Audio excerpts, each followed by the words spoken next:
E aí, pessoal, tudo bem? Aqui é o Vitor. E eu voltei aqui pra gente resolver fazer a resolução do simulado da plataforma SAD ciclo 10, tá? Então a gente vai começar por natureza e depois a gente entra em matemática, ok? Então, vamos lá. Nada mais justo começar pelas testlets, né? Não são uma questão testlet, né? Mas são várias questões que você resolve a partir de um texto. Então, como eu fiz antes, eu vou resolver elas tudo numa resolução inteira, porque depende uma da outra, então eu acho muito justo, tá? A gente vai ter as questões 91, 92, 93, 94 e 95, e a gente vai resolver elas todas agora. Bem, como eu já expliquei antes em outra resolução, o que eu gosto de fazer na hora de resolver esse tipo de questão? Eu gosto de ver as questões e ver em que linhas elas cobram um certo assunto. Né? Pode ver que a maioria delas trazem, né? Tipo, um assunto foi falado em tais linhas, em tal intervalo de linhas. Eu gosto de vir aqui, dar uma lida nas questões por inteiro, é claro, e vir aqui marcar as linhas que eles pedem, né? Então, por exemplo, de 15 a 18. Daí a outra, 27 a 30. E 21 a 24. E 35 a 37. Pronto. Tá? Por quê? Porque eu acho que, mesmo. Porque olha o tamanho desse texto. Ele mal cabe na tela. Né? Ele tem 42 linhas. E se você for ler ele inteiro, daí você lê as questões, se voltar para ler ele de novo, vai ser um tempo mal otimizado, né? Mal gasto. Então, antes de eu começar a ler, marco aqui rapidão e parto para a leitura. E quando chegar nesses pontos de interesse que eu já leio com uma atençãozinha a mais, né? Tipo, que vai ser cobrado. Mas beleza. Vamos lá então fazer a leitura rapidão. Sol sobre a água, pá, pá, pá. Eu não vou ler, na verdade, né? Eu vou deixar aqui, eu vou ler só essas principais que ele está pedindo nas linhas, beleza? Se você quiser ler, você já vai ter lido esse texto com certeza. Então deixa eu ler com vocês só esses pontos de interesse, né? Porque senão vai ficar muito grande. Mas tá bom. Os impactos no ambiente aquático não são binários, mas medidos por interações complexas. A radiação fotossinteticamente ativa, o PAR, que inclui comprimentos de ondas de 400 nanômetros a 700 nanômetros, sofreu uma drástica atenuação. Tá, pelo que eu entendi, essa radiação fotossinteticamente ativa, que provavelmente é aquela radiação que organismos fotossintéticos utilizam para fazer, por exemplo, fotossíntese. Né? E ele fala que isso sofreu uma drástica atenuação. A estação de monitoramento, localizada exatamente abaixo da FPV, que se não me engano é a plataforma, né, de fotovoltaica, registrou uma redução média de 94,7% dessa radiação, quando comparada à estação de referência em águas abertas do mesmo lago. Tá, isso aqui é a nossa primeira questão, então vamos resolver. Bem, pela leitura que a gente acabou de fazer, eu já vi o quê?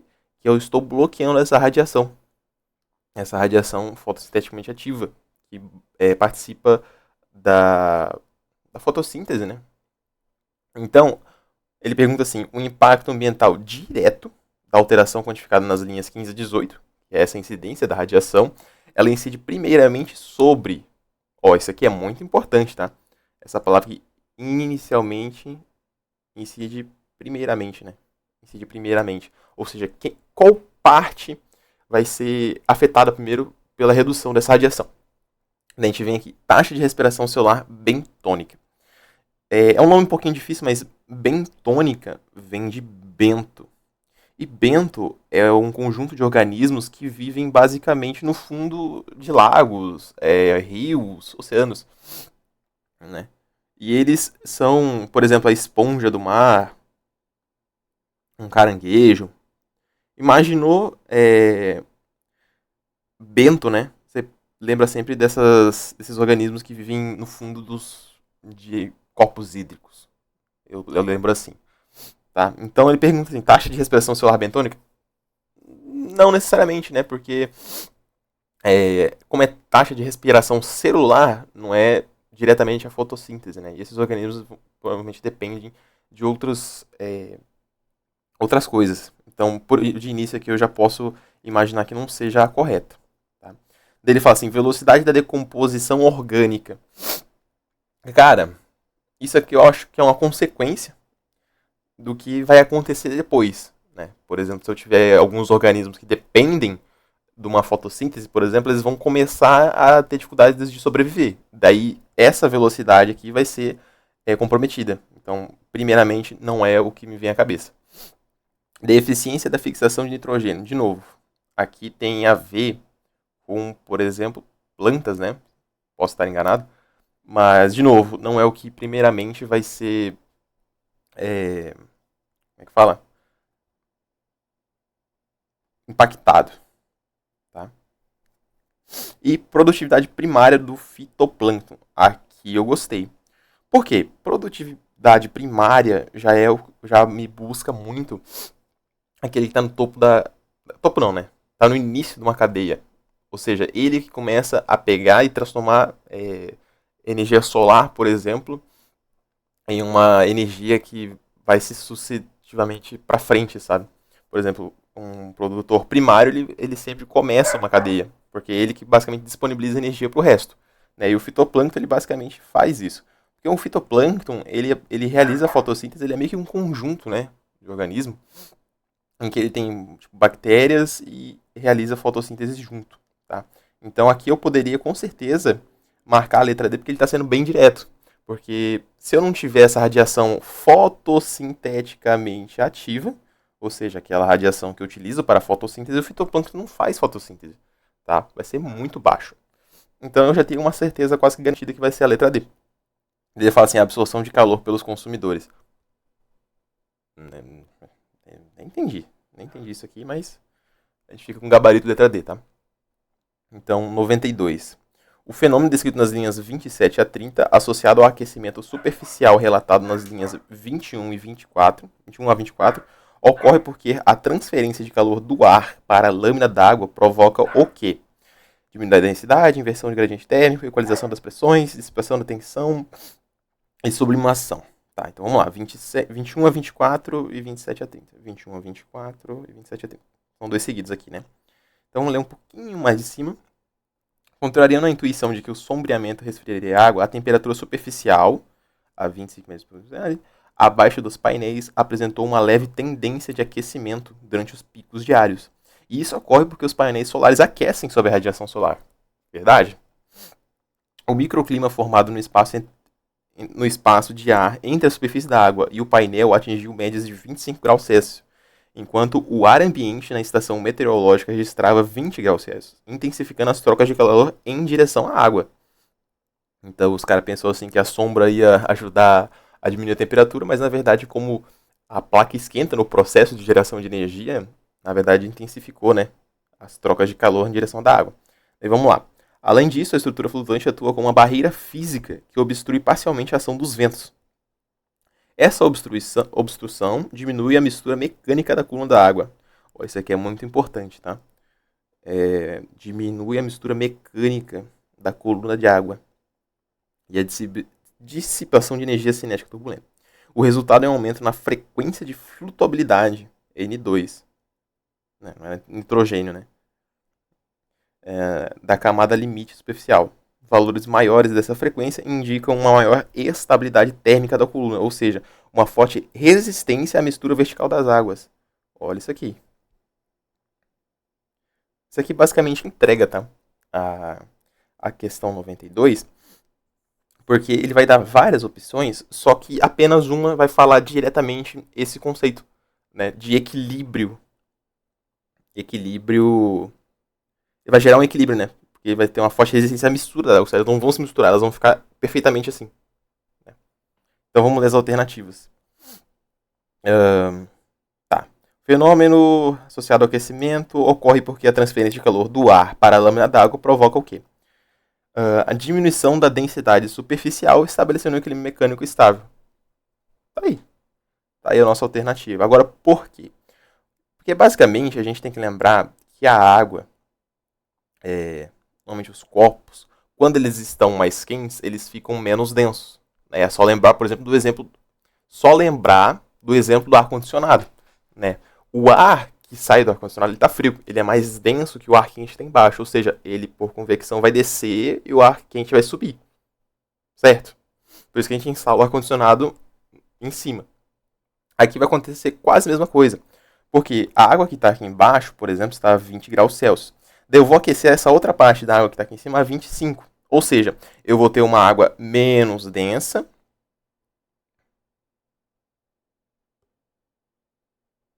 E embaixo, logo abaixo, eu vou ter uma água mais densa. Então pensa comigo, né? A parte da química básica. O que é mais denso, afunda. O que é menos denso, sobe. Então ele vai gerar basicamente esse equilíbriozinho.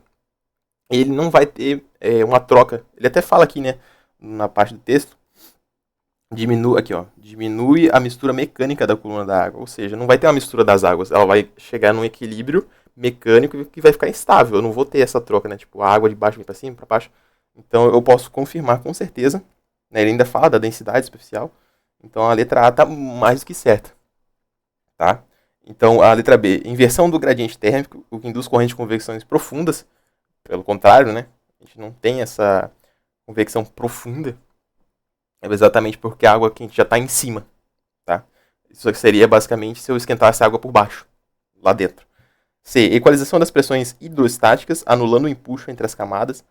Cara, aqui não tem como anular o empuxo, né? Porque, de fato, a água quente está indo para cima, tá? D. Dissipação da tensão superficial, facilitando a penetração da energia eólica. Tá. Primeira coisa. Essa segunda parte do texto ele fala que facilita a penetração da energia eólica. Só que lá no texto em si, ele fala que a placa ainda obstrui aqui, ó, obstrui parcialmente a ação dos ventos. Ou seja, e ainda diminui a mistura do ar com a água e tudo mais. Então, já começa errado. E aí, também ele não tocou em nenhuma parte do texto sobre a dissipação da tensão superficial da água. O que, né, basicamente, para mim não faz muito sentido, não. Mas essa segunda parte dessa alternativa que mata também. Tá? E sublimação da camada limite. Gente, se você lembrar o que é sublimação, você descarta essa alternativa na hora. Porque aqui a gente está falando de água, vento e água, né? E sublimação é basicamente quando eu tenho um sólido e ele passa diretamente para o estado gasoso. Deixa eu deixar um pouquinho mais caprichado, né? Gasoso. Então, quando eu tenho essa passagem do sólido para o gasoso, aí eu tenho um processo de sublimação. E lembrando, né, o contrário, que é o gasoso indo para o sólido, é ressublimação. Então, sublimação da camada limite. Se a camada limite fosse feita de gelo, né, que nem é o caso aqui, então esse erro de conceitual aqui já mata a questão. Então a gente fica com a letra A mesmo. Daí tá. Com base nas especificações dimensionais e elétricas do sistema piloto, a potência máxima gerada por cada metro quadrado de superfície da estrutura flutuante é mais próxima de quanto? Tá, então aqui a gente vai ter que buscar essas informações no texto. Aqui, achei. A estrutura flutuante aqui, ó. A estrutura flutuante ocupa uma área exata de 1.326 metros quadrados. E é composta por 396 painéis de silício. Em condições ideais de operação, esse sistema piloto possui uma capacidade máxima de geração de energia elétrica estabelecida em 130 kW pico. O que é esse quilowatts pico? É basicamente quanto que eu vou produzir de quilowatts quando ele estiver no pico de produção. Tá? Na hora da prova alguém pode pensar em pico, porque se não me engano tem tem, se não me engano, pico na hora de fazer a conversão de unidades, né? Só que se não me engano, pico é negativo. É tipo menos 9 ou menos 12. É 10 a menos 12. Tá? Pico é 10 a menos 12. Só que nesse caso aqui, nesse contexto, o pico se refere à geração, à capacidade máxima de geração, tá? Não é sobre esse pico aqui. Tá? Então ele produz 130 kW. Então voltando para cá. Aqui, ó, ele está falando da potência máxima. Então a minha potência máxima é 100 e quanto mesmo? Acabei de esquecer. 130 mil. 130 quilowatts, mas a gente sabe que esse quilo corresponde a 100 mil. E por que eu estou passando de quilowatts para watts? Porque eu já olhei nas alternativas que tudo está em watt. Tá? Então, faça antes, faça depois. Eu prefiro trabalhar aqui com o watts direto, porque vai facilitar minhas contas. E ele me deu uma área de 1326, tá aqui, né? 1326 metros quadrados. 1326 metros quadrados. Então aqui em cima eu tenho o watt e aqui embaixo eu tenho metro quadrado. Olha o que está aqui nas alternativas, está coerente, então a gente pode concluir que realmente é só fazer esse cálculo aqui. Agora, olha para esse cálculo. Seja sincero comigo. Você tem 1.300 aqui e você tem 1.326 aqui. Simplifica. Simplifica. Cara, é um número tão grande, dividido por um número pequeno, que se eu mudar esse 26 aqui para só 1.300, cara, a diferença vai ser muito pouco. Né? Dividir 26 unidades ali no denominador é muito pouco. Então você pode fazer isso aqui. Ou seja, de vez de dividir por 1.326, divide por 1.300. Vai facilitar tanto a sua vida. Você já vem aqui, ó, 1.300. Simplifica. Fica o quê?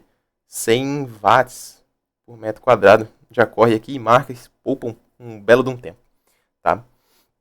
Se eu não me engano, se tu fazer tipo 1.326, vai ficar por ali. Tipo 98, 99. Ele ainda fala assim, mais próximo. Então não precisa ter medo de fazer isso na hora da prova. Tá? Então tá. 94. A limitação termodinâmica, referida nas linhas 35 a 37, decorre do fato de que o aquecimento do meio aquoso altera as propriedades dos gases, causando a 35 e 37, ele fala que o aquecimento pontual da camada superficial da água, descrito anteriormente, também atua como um limitante termodinâmico para a retenção desse oxigênio de outros gases atmosféricos no meio aquoso. Tá, gente, essa questão aqui, ela tem que ser muito manjada para você. Muito manjada para você. Porque esse aqui é literalmente um dos principais que cai na prova do Enem, que é sobre poluição térmica das águas. Né? Porque a gente sabe que um gás,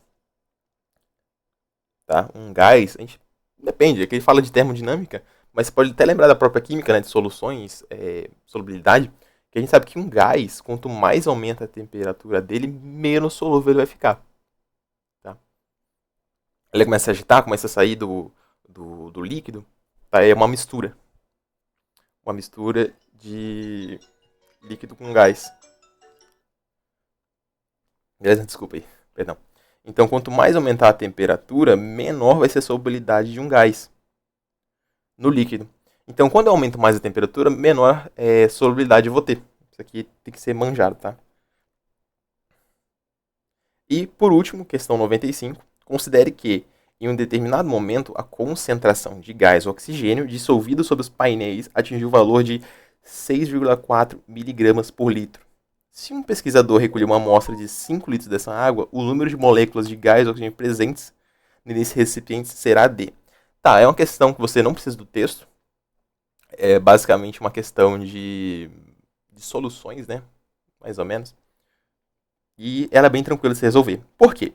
Vamos lá. Ele me deu a concentração do gás oxigênio, O2. E ele disse que é 6,4 miligramas a cada 1 litro. Né? Eu só peguei o que está no texto e passei para cá. Né? Já estou montando uma regra de 3 aqui.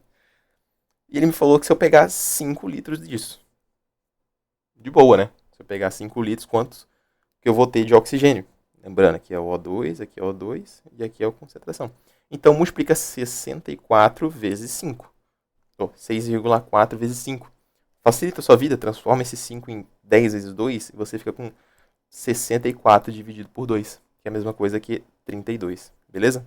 Então, x é igual a 32 miligramas.